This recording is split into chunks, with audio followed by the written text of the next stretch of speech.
Hey, it's Susie Ashworth here, mindset, marketing and messaging mentor and founder of the Calm Birth School, and I am hopping on to finally talk to you lovely ladies about your Ask Me Anything questions. I haven't got very much battery and I am going to Pilates, so I'm going to have to be snappy about things. But what I did want to do is talk to you about something that I observed in one of the groups I'm a member of today, all around a scarcity mindset. Say hi when you pop on, so I know who is there. But yeah, I saw this thing and it really prickled me up. Hey Ashlyn. And so I wanted to share with you about that. So I'm going to go into that first and then I'm going to answer the questions. So I'm a member of several mums groups, as I'm sure most of you are, and in a mums group today, a lady put up 3 or 4 pictures of some cakes that she had made for young children. Hey April. 3 or 4 cakes that she'd made for some young children and said, I would like to practice making some cakes. I'm not going to charge anybody anything except for the ingredients. Please let me know if you're interested. And basically there were like 80 comments of people going, wow, that's amazing, these are brilliant, blah, blah, blah. And kind of about 10-15 comments in, a fellow cake baker chimed in to say, hey, house was brilliant, thank you April. It was really exciting. I kind of walked in and I'm like, oh, there's Esther Hicks, oh, there's Gabby Bernstein, oh, my book's going to be on that shelf. It was really, really good. I'm excited. Yeah, I've just got to make it happen now. So there's going to be loads of promo around the Calm Birth School, and the new book is going to be the Calm Birth Method from the Calm Birth School. So there's a little change there. Hey Miranda. So I need to start talking about that as well, so it's not a complete surprise for everybody. Hey Naomi. So anyway, let me get back to the story. In a mum's group, a woman says that she wants to create cake. She's not going to charge anybody except for the ingredients. And another lady chimes in and is like, you shouldn't be doing this. You're undercutting other cake bakers who have got insurance, who have been health and safety certified. I can't believe that so many people are willing to eat from somebody whose kitchen hasn't been inspected. And basically it was a really aggressive, nasty, slightly, the whole environmental health thing was kind of slightly threatening. And I just thought to myself, what are you doing? So several people on the thread said, you should have really PM'd her about this privately. And other people are like, you know, people know that she's not a professional, they know the risks. And then a couple of other women who are obviously bakers also chimed in with their disgust at this woman.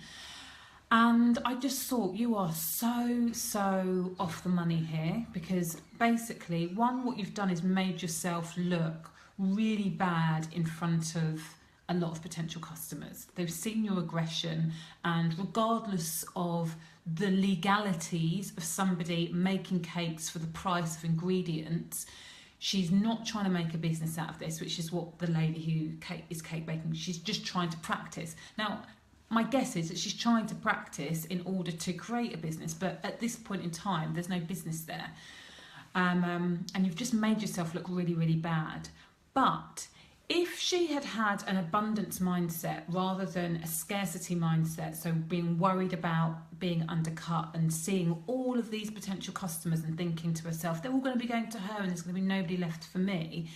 If she'd had an abundance mindset and sent a PM saying, look, you need to be aware of X, Y, and Z, even if you're just charging for ingredients, you're not covered. And maybe you want to think about just adding to your post that you haven't got insurance, so that people who are potentially going to be working with you also know that you're not covered. Hey Leah. And if she had done that, the whole situation for her and for the lady who she made feel really bad would have been completely different, because what this woman had done simply by sharing 4 or 5 beautiful cake pictures of stuff that she had done was created far too much awareness and demand for her services. There's absolutely no way that she's going to be able to service all of the people that responded to her pictures. And if this woman had PM'd her, they would have connected, and she would be able to siphon off every single person that came to her with a date saying, I want this date, I want that date, I want this date, where she was already booked. She would have had somebody that she could have immediately referred on if this woman had not been so scared of her taking all of her business. Secondly, all this woman did was put up some pictures of her work. Now, the 3 or 4 other cake bakers who were all chiming in saying, you know, this is outrageous and you're undercutting and you... All they needed to do, and all they should have been doing, is sharing their pictures, you know, of the work that they had done. Because a lot of people in that queue or in that thread, like me, had never even considered, I'm willing to bet, had never even considered getting somebody to make a beautiful homemade cake. I've thought about, you know, I've had 2 parties in the last month and I've gone and got them from the supermarket. Didn't even register to me that I could get somebody to make something really, really beautifully. And so again, whilst they're all kind of bitching and moaning, they're absolutely missing the point that this woman has created a lot of awareness for the type of services that they can offer. So that's the second point. So again, we get this a lot in with the hypnobirthing when we see that the NHS, hey Hannah, hey Wendy, when the NHS are offering free classes, it creates awareness. When somebody else is kind of making a big splash about what they're doing, there is always going to be a capacity issue. So don't be fearful like these women were, because they completely miss the point. Thirdly, there will always be people who look at the thread, look at the fact that she just says that she wants to practice and is like, I don't want her practicing with my 6-year-old birthday party. You know, all very well and good and it's just ingredients, but I would rather pay somebody professionally who has got lots of experience to create my cake for me. So again, if she'd have just chimed up and making it clear that she was a cake maker and she was going to PM her and she had lots of experience, but in a kind of nice, not I'm trying to jump in on your thing, she again could have siphoned off business in that way. So my point is what she did is completely alienate herself to me and lots of other people on that thread by being so aggressive. She stopped herself from making a connection with somebody who had clearly got more demand than she could supply, so there was no, you know, that she cut off her kind of referral network supply. And, you know, 3, she's sitting there kind of bitching and moaning, hey Ruth, kind of bitching and moaning about the fact that this woman's gone off and done, she's feeling shit about herself, you know, rather than being proactive and using that group in exactly the same way as that lady did and just posting the pictures of her cake. So I hope that kind of, you can see where you can apply that to your own business. Like really, really be mindful about worrying about what other people are doing, particularly if it's in your niche. Look to connect with people. And I've said this many, many times. The person who I started the Calm Birth School with was one of 2 or 3 people, and I tried to connect with a lot of people that had given me the time and the energy when I was first starting to kind of share her knowledge and insight with me. And now, and it's weird because I had somebody who emailed me the other day saying, can I take some time to pick your brains? And I got back to her and I was like really honest. I said, I don't have time because I've got X, Y, and Z going on for you to take, you know, to give you half an hour for you to pick my brains. But I have got this thread in the pre and postnatal group.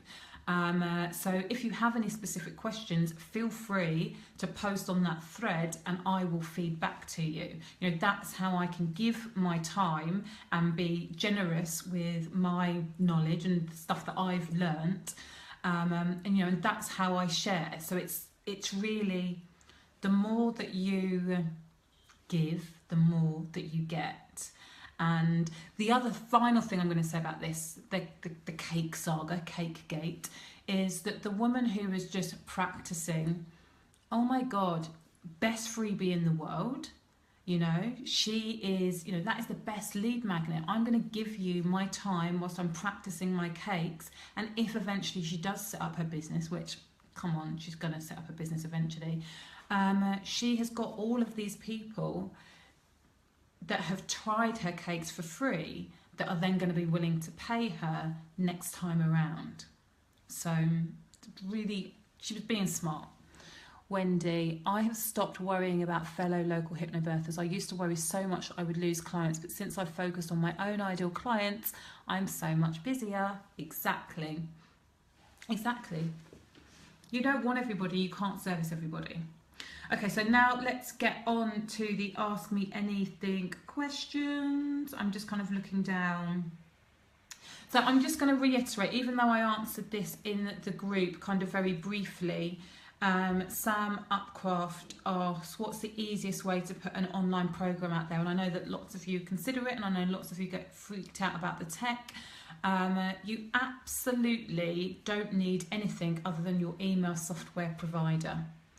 If you are thinking about, you know, that's the easiest way to put it together, and you just set up an automation, and when somebody signs up, you have it so it's sent out, you know, at whatever frequency you like. So normally it's weekly, and the easiest thing for you to do, depending on whatever format you like, is to send those out via emails. So you can either do, most people, PDFs.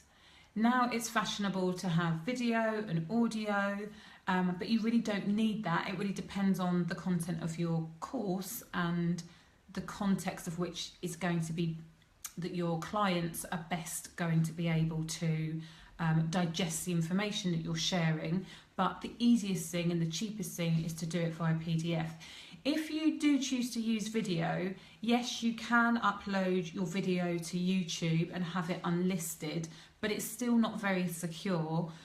It's better to use something like Vimeo Pro, where you can password protect your videos and kind of hide them from the general public so people can't accidentally stumble across your paid for content. So it's worth kind of thinking about that. And I think that I pay around £190 a year to have that service. You've got other services like Wistia, which are significantly more expensive. I think it's about like $100 a month. But that is for sure the easiest thing, and that's exactly what I did with the Calm Birth School. We did have a membership site not so long after launch, but how it started was just sending out emails with links to passwords where people could go and view the videos on Vimeo. Keep it simple, and then you can get it out there quickly. Leah... Yeah, Leah just asked what's the best thing that she can do to continue building her profile now. She's got a Facebook page and her group, and God, it's all about, I mean, it's my word of the year, connection, but connecting with people, and we talk about it. I talk about it a lot, kind of building your online network in the same way as we build our offline stuff.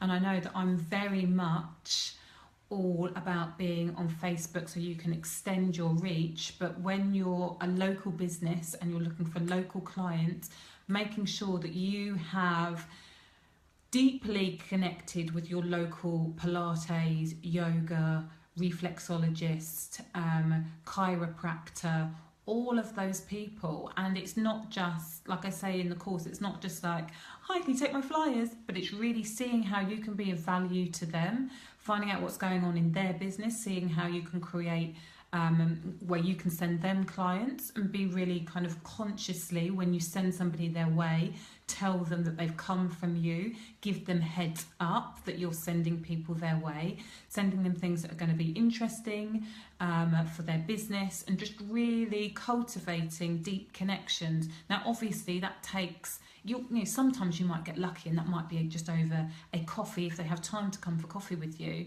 but it's a long ball game.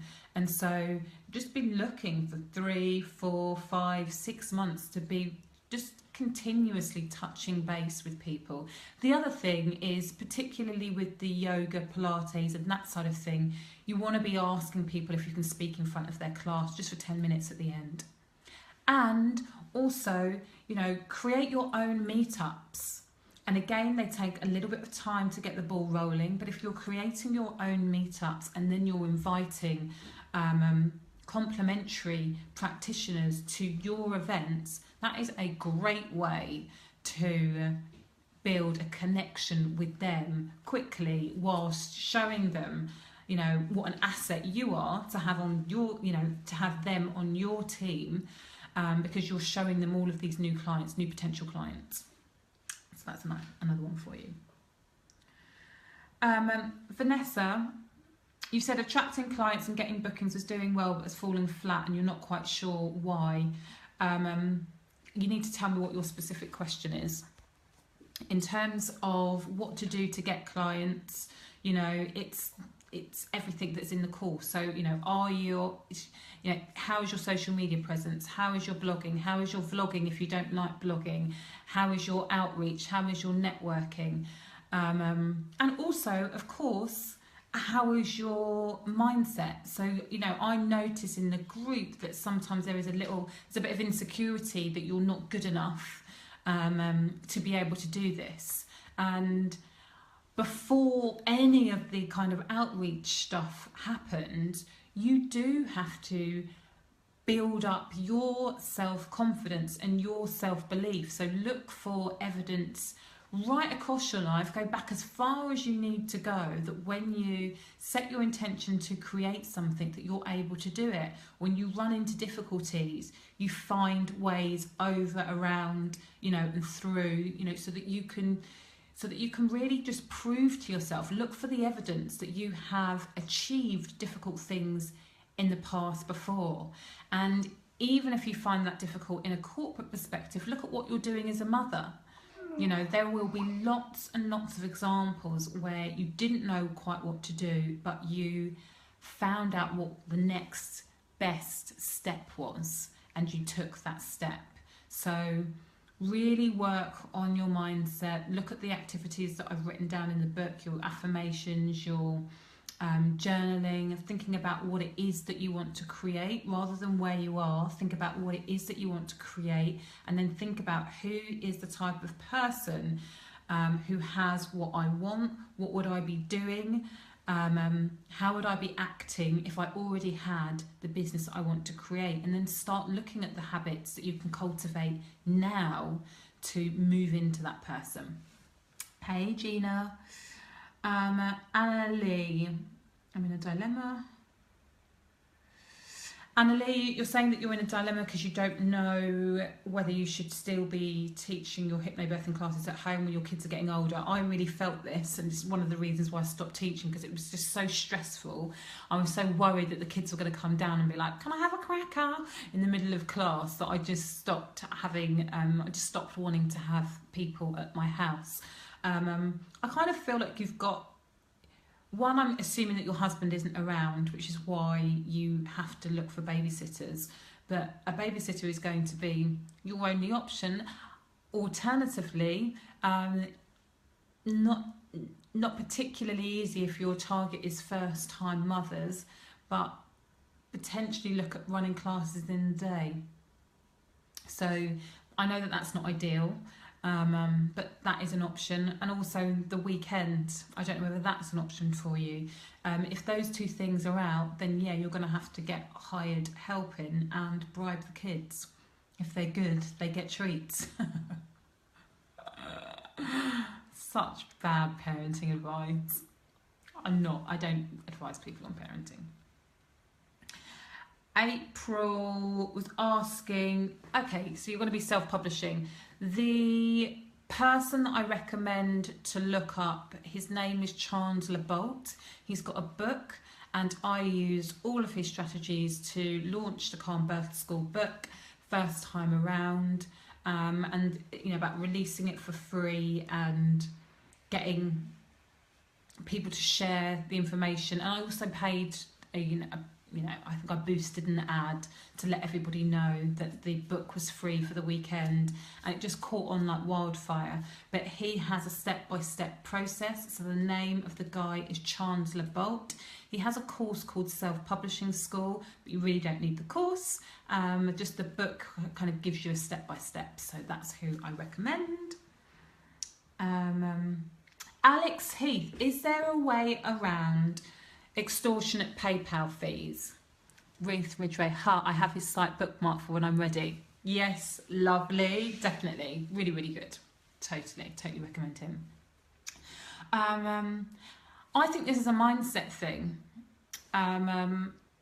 You can use Stripe. So Stripe, once you have a larger volume of payments coming through, the fees are slightly lower than PayPal.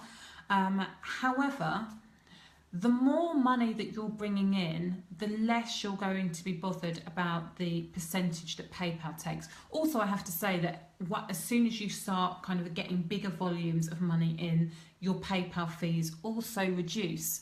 But I just set your intention to be getting so many orders in that you're really not bothered about the money that PayPal takes from you. There aren't a huge number, unless you're... somebody mentioned Go Cardless. I used Go Cardless. I've worked with a guy who used Go Cardless. I don't know what their fees were, but I kind of, for me, fees and business, I kind of just accept that it is part and parcel. So probably not the answer that you wanted. And if anybody does have any systems that don't charge you anything, but a payment gateway, I pay £81 a month for Samcart, which is the kind of middleman in between PayPal and my website for people that sign up for the Calm Birth School. And then I pay again for PayPal. And when people buy MP3s, because of the tax implications, and I kind of don't want to have to think about that, I pay again. So I kind of pay twice for people who buy MP3s through my site. 3 times if you include Samcart. But I just accept that it's part and parcel of what I do. And I just look to up the volume. So it really doesn't matter. Annoying answer. How much time should be dedicated to finding and creating content to post on your Facebook and Insta pages? How long is a piece of string? I was thinking, so I'm part of a book club, and I was posting about this in my mastermind group. I'm part of a book club at the moment, and we are rereading Essentialism. And this is a book that I highlighted many, many moons ago as being an excellent book that we should all really be reading, because I believe that most of us are faffing around all of the time, spending 80% of our time doing stuff that really we shouldn't be doing, and the 20% of the time only focusing 20% on 20% of our time doing stuff that actually really counts. And when I thought about this question, so the question is, if I could only do 1 or 2 things, what would be the 2 things, 1 or 2 things I really need to be doing in my business? The only 2 things I should be doing in my business are marketing, so recruiting, and creating content, which actually is part coaching. And what are the only 2 things I should be doing in my business? Coaching and recruiting. And recruiting for me is creating content. It's creating content like this. It's my freebies, and it's also my paid for content. So it's making sure that my coaching clients have an excellent experience, and that I'm always letting people know that I am available for whatever it is that I'm working on at that point in time. Yes, it's really good, Ruth. It's really, really good. I love it too. April just saying, I paid £20 for Zapier. Yes, and I also pay for Zapier as well. I've got all the bloody things. And so when I think about it, recruiting and coaching.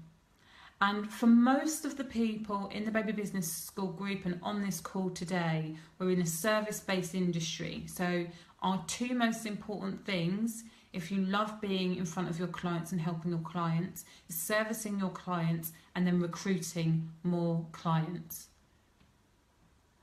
Oh, that was you in the window, Olivia.